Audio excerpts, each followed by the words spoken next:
இந்த 3 நாள் கூடிக்கு வந்திருக்கிற உங்கள் யாவரையும் கர்த்தராகிய இயேசுவின் நாமத்தினாலே வாழ்த்துகிறேன். நம்ம ஒவ்வொரு நாள் உபவாச ஜெபத்திலும் ஒவ்வொரு பட்டணங்கள் அல்லது கிராமங்களை குறித்து நாம் தியானித்து கொண்டு வருகிறோம்.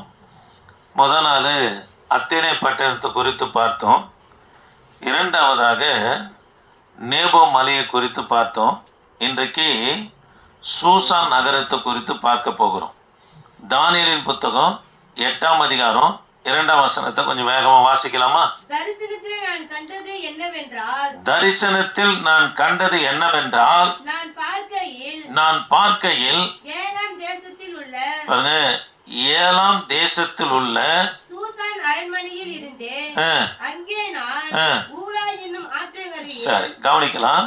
இந்த சூசான் நகரம் எங்க இருக்குதுன்னா பாபிலோன் தேசத்துல, தேவ பிள்ளைகளே, பாபிலோன் தேசத்துல மிகவும் புகழ்பெற்ற நகரங்களில் ஒன்று எதுன்னு சொன்னா இந்த சூசான் நகரம்.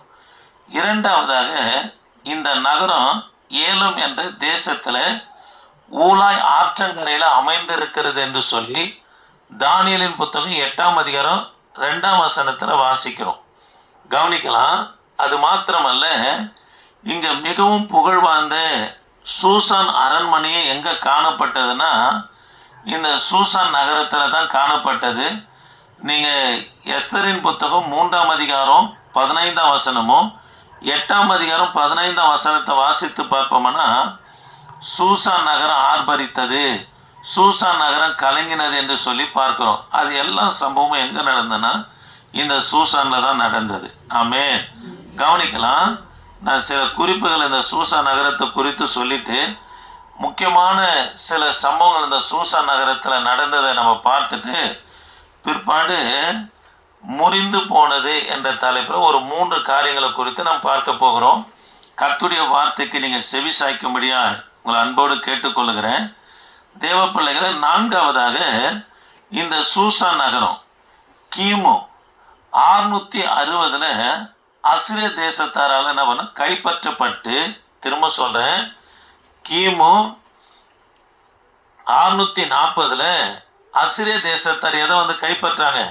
சூசான் நகரத்தை கைப்பற்றி அங்க இருக்கிற சூசான் நகரத்தில் இருந்ததான மக்களை கொண்டு வந்து இஸ்ரவேலின் தலைநகரமாய் காணப்படுகிற சமாரியாவில் கொண்டு வந்து நம்மனா குடியேற்றினது யாருன்னு சொன்னா இந்த அசிரிய தேசத்தை நம்மனா காணப்பட்டாங்க. கவனிக்கலாம். அதற்கு பிற்பாடு பெர்சியாவின் ராஜாவாய் காணப்பட்ட கோரேஸ் அரசன் இந்த பாபிலோனை நம்மனா கைப்பற்றுகிறார். இது தானியேலின் புத்தகம் 5ஆம் அதிகாரம் 1ஆம் வசனத்துல நீங்க வாசித்து பார்ப்போனா கடைசி ராஜாவா இருக்கிற, எடுத்துங்க, கடைசி ராஜா, பாபிலோன் கடைசி ராஜாவா இருக்கிற பெல்தஷர் தான் கடைசி ராஜா. கொஞ்சம் வாசிக்கலாமா? பெல்சாசார் என்னும் ராஜா தன் பிரபுக்களில் 1000 பேருக்கு ஒரு பெரிய விருந்தை உண்டு பண்ணான்னு சொல்லி பார்க்கணும். பெரிய விருந்து என்று சொன்னா ஒரு முடக்கு மதுபானத்தை குடித்தாவே அதிகமாய் போதை ஏறுகிற ஒரு விருந்தை அரசர்களுக்கு எல்லாருக்கும் யார் ஏற்படுத்துறாருன்னா இந்த பெல்தஷர் நபரை ஏற்படுத்துகிறார். தானியேல் 5ஆம் அதிகாரம் 30ஆம் வசனத்துல இந்த பெல்தஷரை வெட்டி கொலை செய்தது யாருன்னு சொன்னா கோரேஸ் ராஜா கொலை செய்கிறத பார்க்கிறோம். தேவ பிள்ளைகளே, 5ஆவதாக நம்ம பார்க்கிறோம். 4ஆவதாக என்ன பார்த்தோன்னா கிமு 640 அசிரிய தேசத்தார் சூசான் நகரத்தை கைப்பற்றி அங்க இருக்கிற ஜனங்களை எங்க குடியேற்றாங்க? சமரியாவில், அதாவது இஸ்ரவேலின் தலைநகரமாய் காணப்படுகிற சமரியாவில் நம்ம குடியேற்றாங்க. அதற்கு பிற்பாடு பெர்சியாவின் ராஜா கோரேசு, இவர் வந்து எங்க பார்க்கலாம்னா இவரை குறித்து ஏசாயா தீர்க்க தரிசன புஸ்தகம் 45 1ஆம் வசனம், 44ஆம் அதிகாரம் 27ஆம் வசனத்துல இந்த கோரேசு ராஜாவை குறித்து சொல்லப்பட்டிருக்குது. சரி, கவனிக்கலாம். தேவ பிள்ளைகளை கவனிக்கலாம்.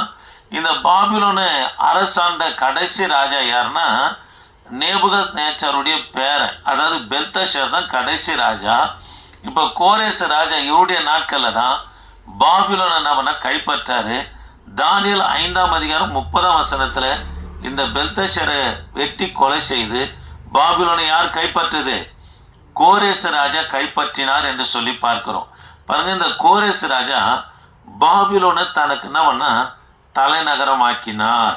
அதற்கு பிற்பாடு 127 நாடுகளை ஆட்சி செய்த ஆகஸ்வேரு ராஜாவுடைய அரண்மனை எங்க இருந்ததுன்னா இந்த சூசான்ல தான் காணப்பட்டது.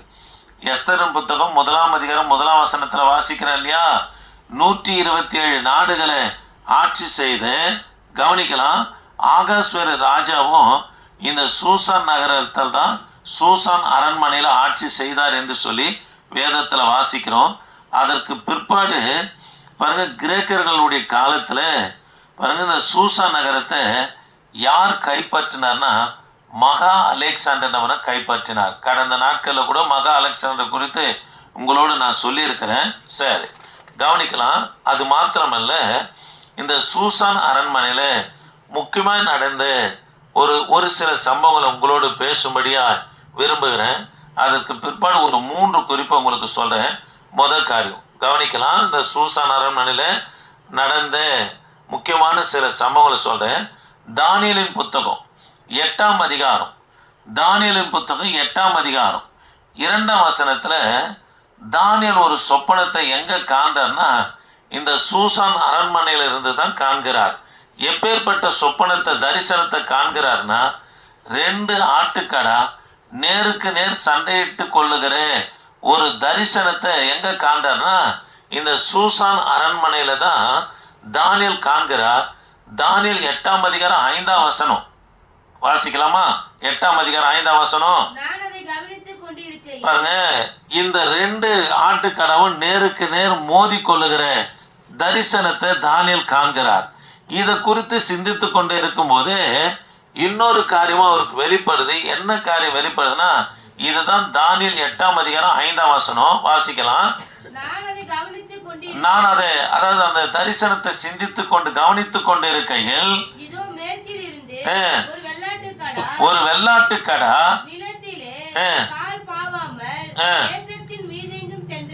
சரி கவனிக்கலாம். மேற்கே இருந்து ஒரு வெள்ளாட்டுக்கடா, அந்த வெள்ளாட்டுக்கடாவுக்கு நடுவே விசேஷித்த ஒரு கொம்பு இருந்தது என்று சொல்லி பார்க்க இருக்குதுங்களா? பாருங்க, விசேஷித்த கொம்பு என்பது அந்த வெள்ளாட்டுக்கடா, அந்த விசேஷித்த கொம்பு யாரை குறிக்குன்னா மகா அலெக்சாண்டரை குறிக்கிறது. பாருங்க, கால் பாவாமல் தேசம் எங்கும் சென்றது அப்படின்னா தேவ பிள்ளைகளே, கால் பாவாமல் தேசம் எங்கும் சென்றது என்பதன் பொருள் என்னன்னா இந்த மகா அலெக்சாண்டர் எல்லா தேசங்களையும் அவனை கைப்பற்றினார். கவனிங்க, ஒரு தேசத்தை விடலை, எல்லா தேசம் அதை தான் சொல்லப்பட்டு இருக்குது. கால் பாவாம அப்படின்னா கால் பூமியில இல்லாம எல்லா தேசம் எங்கும் சென்றதுன்னு சொன்னா எல்லா தேசங்களையும் யார் கைப்பற்றார்னா இந்த மகா அலெக்சாண்டர் அவனை கைப்பற்றார். சரித்திரத்துல இவரை குறித்து ஒரு குறிப்பு சொல்லப்படுது. நான் கைப்பற்றுவதற்கு வேற தேசம் இல்லையே என்று சொல்லி மகா அலெக்சாண்டர் அவனா கண்ணீர் விட்டு அழுதார் என்று சொல்லி உட்கார்ந்து கண்ணீர் விட்டு அழுதார் என்று சொல்லி இவரை குறித்து ஒரு குறிப்பு நபன சரித்திரத்தில் கொடுக்கப்படுகிறது. கவனிக்கலாம்.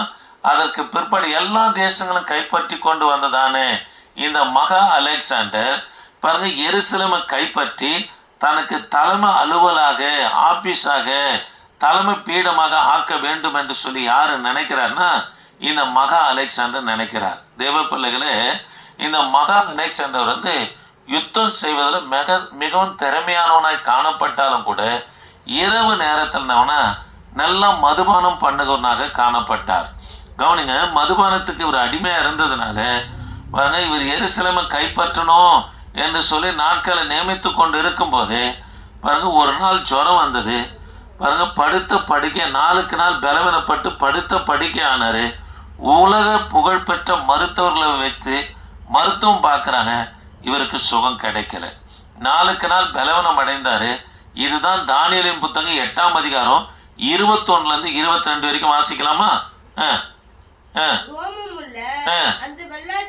பாருங்க, ரோமமுள்ள 5:2 வாசித்தோம் இல்லையா? ஒரு வெள்ளாட்டுக்கடா, அதுக்கு நடுவர் என்ன பண்ணுச்சான் விசேஷித்த கொம்பு, அது மகா அலெக்சாண்டர் குறின்னு சொன்ன இல்லையா? அவரை குறித்து தான் இந்த இடத்துல 8ஆம் அதிகாரம் 21ஆம் வசனத்துல என்ன சொல்லப்படுது பாருங்க. ரோமமுள்ள அந்த வெள்ளாட்டுக்கடா கிரேக்க தேசத்தின் ராஜா அதன் கண்களுக்கு நடுவே இருந்த ஆ. பெரிய கொம்பு ஆ. அதன் முதலாம் ராஜா ஆ, அது முறிந்து போன பின்பு பாருங்க, அது முறிந்து போன பின்பு அப்படின்னா தேவ பிள்ளைகளே, மகா அலெக்சாண்டர் என்ன பண்ணனா பலவீனப்பட்டு பாருங்க, மருத்துவம் உலக புகழ்பெற்ற மருத்துவம் பார்த்தாலும் கூட அவரை சுகமாக்க முடியல. அவர் என்ன பண்ணா பலவீனப்பட்டு என்ன பண்ணா மரித்து போனார். இதை தான் தானியேல் 8:22 வாசிக்கிறோம். அது முறிந்து போன பின்பு வாசிக்கிறேன் இல்லையா? அல்லேலூயா. இது யாரை குறிக்குது? மகா அலெக்சாண்டர் என்ன பண்ண குறிக்கிறது. இந்த தரிசனத்தை கண்டு தானியேல் 200 ஆண்டுகளுக்கு பிற்பாடு இந்த மகா அலெக்சாண்டருடைய சம்பவம் என்ன பண்ண நடந்தது. ஆமே. சரி, முதல் காரியம் இந்த சூசான் அரண்மனையில் நடந்த அதன் முக்கியமான சம்பவங்கள்ல ஒன்றை நம்ம பார்த்தோம். தானியேல் பாருங்க ஒரு தரிசனத்தை காண்டாரு. எங்க? இந்த சூசான் அரண்மனையில தான் 2 ஆட்டுக்கடா நேருக்கு நேர் சண்டையிட்டு கொள்ளுகிறதும் 5ஆம் வசனத்துல ஒரு வெள்ளாட்டு கடா என்று சொல்லி பார்க்கிறோம். மகா அலெக்சாண்டருடைய சம்பவத்தையும் தரிசனத்தெல்லாம் எங்க காண்டாரு? இந்த சூசான் அரண்மனையில தான் காண்டாரு.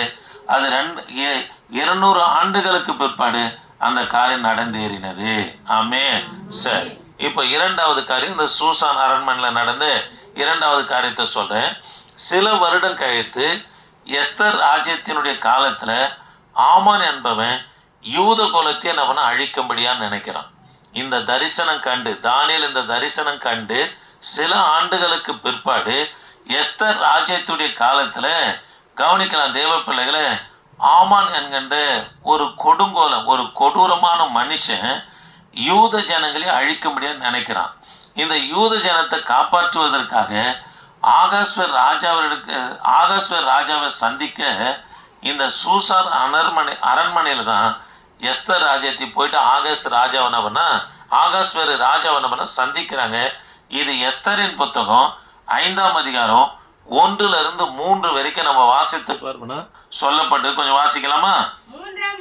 3ஆம் நாளிலே எஸ்தர் ராஜவஸ்திரம் தரித்துக் கொண்டு ராஜா அரண்மனையில் உள்முற்றத்தில் ராஜா கொலுவிருக்கும் ஸ்தானத்திற்கு எதிராக வந்து நின்றார். ராஜா அரண்மனை வாசலுக்கு எதிரான கொலு மண்டபத்தில். சரி, பாருங்க, இந்த அரண்மனைன்னு சொல்லப்பட்டதுல இது சூசான் அரண்மனையை குறிக்கிறது. ஆமே. சரி, கவனிக்கலாம். இப்போ 3வது சம்பவம். இந்த சூசான் அரண்மனையில 3வது சம்பவம் என்ன நடக்குதுன்னா, சில ஆண்டுகளுக்கு பிற்பாடு எஸ்தர் ராஜ்யத்துடைய சம்பவம் நடந்து சில ஆண்டுகளுக்கு பிற்பாடு எருசலேம் அலங்கும் சுற்றுச்சுவர் கட்ட வேண்டும் என்று சொல்லி நெகேமியா பாருங்க அர்த்தசஷ்ட ராஜாவினிடத்துல விண்ணப்பம் பண்ணுகிற சம்பவம் எங்க இருக்குதுன்னா, பாருங்க நெகேமியாவின் நடவடிக்கைகளின் புத்தகம் 2ஆம் அதிகாரம் 7-8 வரைக்கும் வாசிக்கலாமா? 7-8. ராஜாவை பார்த்து ராஜாவுக்கு சித்தமாய் இருந்தா நான் யூதா தேசத்திற்கு போய் சேரும் மட்டும் நதிக்கு அப்புறத்தில் இருக்கிற சேனாதிபதிகள் என்னை வழிவிட்டு அனுப்பும்படிக்கு அவர்களுக்கு கடிதங்கள் கொடுக்கும்படிக்கும் தேவாலயத்துக்கு இருக்கிற அரணின் கதவு வேலைக்கும் நகர அலங்கத்தின் வேலைக்கும் நான் தங்க போகிற வீட்டின் வேலைக்கும் வேண்டிய மரங்களை ராஜாவின் மனத்துக்கு காவலாக. சரி, போதும், கவனிக்கலாம் தேவ பிள்ளைகளை. எஸ்தர் ராஜ்யத்துடைய காரியம் நடந்த பிற்பாடு சில ஆண்டுகளுக்கு பிற்பாடு, அதாவது நெகேமியா இந்த அரண்மனையில் இருக்கிற ஆகாஸ்வர் ராஜாவுக்கு முன்பதாக தான் விண்ணப்பம் பண்ணாரு. ஐயா, எங்கள் தேசத்தில் இருக்கிற எங்கள் பிதாக்களுடைய கல்லர்கள்லாம் சுட்டரிக்கப்பட்டு இருக்குது, எருசலேமுடைய அலங்கத்துடைய சுற்றுச்சுவர் கட்டணம் சொல்லி விண்ணப்பம் பண்ணுகிறாரு. அதற்கு அவர் அனுபவித்தவுடனே 52 நாட்களுக்குள்ள அலங்கநபன கட்டப்படுகிறது என்று சொல்லி நாம் வேதத்தில் வாசிக்கிறோம். ஆமே. இந்த 3 சம்பவமும் சூசான் அரண்மனையில தான் முக்கியமாக நடந்த சம்பவம். ஒன்று பாருங்க, தானியேல் தரிசனம் காண்றாரு. 2 ஆட்டுக்கடை நேருக்கு நேர் சண்டையிட்டு கொள்ளுகிற தரிசனம். அதுக்கு சில வருடங்களுக்கு பிற்பாடு எஸ்தர் ராஜ்யத்தை ஆமானுக்காக பாருங்க இஸ்ரவேல் யூத ஜனங்களுக்காகவும் யாரிடத்துல போய் விண்ணப்பம் பண்றாரு? ஆகாஸ்வேரு ராஜாவின் இடத்துல விண்ணப்பம் பண்ணுகிற சம்பவம் இங்கதான் அந்த சூசான் அரண்மனையில தான் நடக்குது. மூன்றாவது தேவ பிள்ளைகளே, சில வருடத்திற்கு பிற்பாடு நெகேமியாவும் எருசலேம் அலங்கம் கட்டும்படியா விண்ணப்பிக்கிற இடமும் இந்த சூசான் அரண்மனையில தான். ஆமென். கவனிக்கலாம். தானியேல், எஸ்தர், நெகேமியா இந்த 3 பேரு குறித்து இந்த அரண்மனையில நடந்துன்னு சொல்லி பார்க்கும். இந்த 3 பேருக்குள்ள ஒரு ஒற்றுமை என்னன்னா, தானியேலும் 21 நாள் என்ன பண்ணாரு? உபவாசம் பண்ணுகிறார். அது மாத்திரமல்ல, எஸ்தரும் யூதர்களும் அவங்க தாதிமார்கள் என்ன பண்ணாங்க? உபவாசம் பண்ணாங்கன்னு சொல்லி வேதத்துல வாசிக்கிறோம். நெகேமியாவும் கூட சில நாட்கள் என்ன பண்ணாராம்? உபவாசம் பண்ணி பாருங்க காரியங்களை கைக்கூடி வர பண்ணினார் என்று சொல்லி வேதத்துல வாசிக்கிறோம். அல்லேலூயா. சரி, தானியேலின் புத்தகம் 8ஆம் அதிகாரம் 22ஆம் வசனத்துல அது முறிந்து போன பின்பு என்று சொல்லி வாசிக்கிறோம். தேவ பிள்ளைகளே, முறிந்தது என்ற தலைப்புல ஒரு 3 காரியத்தை நாம் தியானிக்க போகிறோம். கவனிங்க. கர்த்தர் உங்களை ஆசீர்வதிப்பார்.